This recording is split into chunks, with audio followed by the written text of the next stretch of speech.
सातारकरांसाठी एक अत्यंत महत्त्वाची आणि मोठी बातमी समोर येते।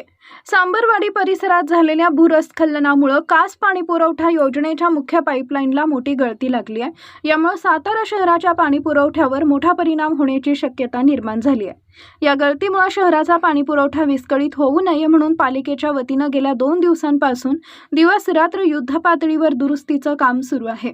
भर पावसातही पालिकेचे कर्मचारी अहोरात्र कष्ट उपसत आहेत।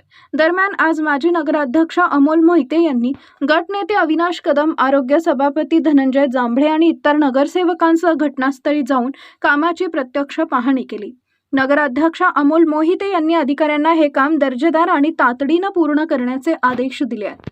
काम पूर्ण होताच पाणी पुरवठा पूर्ववत केला जाईल। तोपर्यंत सातारकरांनी पालिकेला सहकार्य करावे आणि पाणी जपून वापरावे असे आवाहन प्रशासनाच्या वतीने करण्यात आले।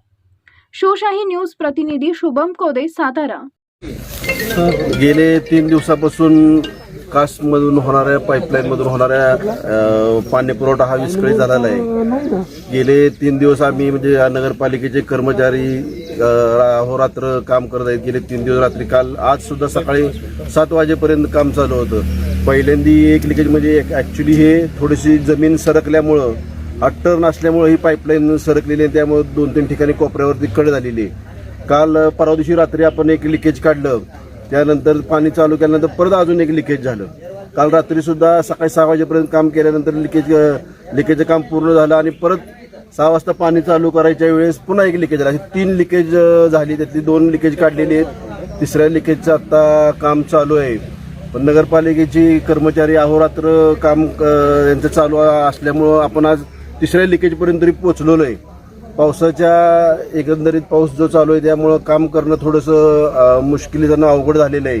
पण ह्या आज तिसरं लिकेज पूर्ण झाल्यानंतर पाणीपुरवठा आपला उद्यापासून सुरळीत होईल। ताज्या घडामोडी जाणून घेण्यासाठी शिवशाही न्यूज यूट्यूब चॅनलला सबस्क्राईब करा। आपण हा व्हिडिओ फेसबुकवर पाहत असाल तर फेसबुक पेज फॉलो करा आणि शिवशाही न्यूज.com या आपल्या वेबसाईटलाही भेट द्या।